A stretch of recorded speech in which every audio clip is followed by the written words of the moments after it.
उत्तराखंड विधानसभा सत्र के पहले ही दिन विपक्ष ने सरकार के खिलाफ मोर्चा खोल दिया है।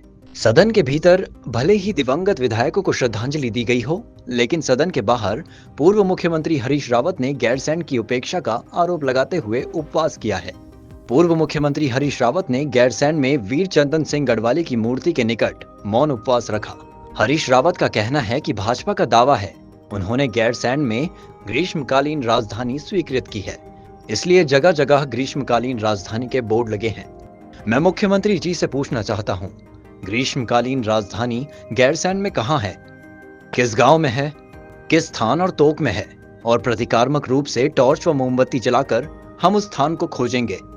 हमारा राज्यवासियों से वादा है कि कांग्रेस सत्ता में आएगी तो गैरसैंण में आधारभूत ढांचे का निर्माण कर राजधानी बनेगी। गैरसैंण के साथ जो धोखा हो रहा है, पिछले 7-8 साल से ठगा जाना है, और सबसे बड़ा उदाहरण करने का है, बोर्ड यहाँ लगा है,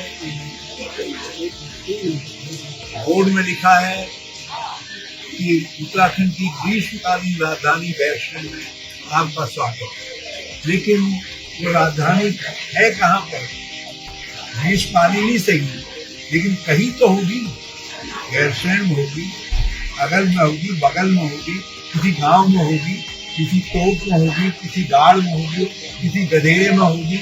कहीं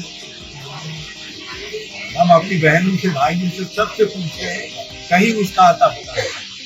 वहीं पूर्व मुख्यमंत्री हरीश रावत के उपवास के बाद अब उत्तराखंड की राजनीति में आरोप प्रत्यारोप का दौर शुरू हो गया है। भाजपा प्रदेश अध्यक्ष महेंद्र भट्ट का कहना है, पूर्व मुख्यमंत्री हरीश रावत के पास कोई विषय शेष नहीं बचा है, इसलिए उन्होंने मौन व्रत का रास्ता अपनाया है और पूर्व मुख्यमंत्री हरीश रावत को अपने विधायकों पर भरोसा नहीं है। अगर हरीश रावत का कोई विषय है तो वह कांग्रेस विधायकों के माध्यम से सदन के अंदर प्रश्न को उठा सकते हैं। सदन हर प्रश्न का जवाब देने के लिए तैयार है। उन्होंने कहा, हरीश रावत इस तरह से मौन व्रत करके अपने आप को आगे दिखाने की कोशिश कर रहे हैं। देखिए, जब विषय खत्म हो जाता है, मौन व्रत एक साधन होता है सर। और मैं इस बात को इसलिए कह रहा हूँ कि सदन चल रहा हो तो सदन के अंदर कांग्रेस के विधायकों पर हरीश रावत जी का विश्वास क्यों है? सदन के अंदर उनको प्रश्न किए जा सकते हैं, जो विषय सदन के अंदर उठाए जा सकते हैं। सरकार हर प्रश्न का जवाब देने को तैयार है। इसके मायने ये है, हरीश रावत जी को अपने विधायकों पे कोई भरोसा नहीं है और वो मौन व्रत के कारण सबका ध्यान अपने आकर्षित करने का एक तथाकथित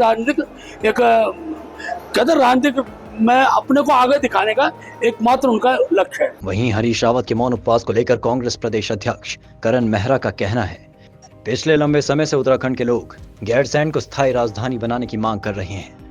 भारतीय जनता पार्टी द्वारा गैरसैंण की अनदेखी की जा रही है, जिसको लेकर आज पूर्व मुख्यमंत्री हरीश रावत जी आज वहां पर धरना दे रहे हैं। हरीश रावत जी का जो कंसर्न है वो गैरसैंण राजधानी को लेकर है, और जिस तरीके से गैरसैंण की अनदेखी भारतीय जनता पार्टी की सरकार लंबे समय से कर रही है, उसको लेकर जो लोगों में आक्रोश है उसको आवाज़ देने की कोशिश हरीश रावत जी कर रहे हैं। और अच्छा धरना उनका वहाँ चल रहा है, इसमें वो लाइव भी है। मेरा उनको धन्यवाद है कि कांग्रेस का पक्ष वो रख रहे हैं और लोगों के बीच में एक मैसेज देने का काम कर रहे हैं।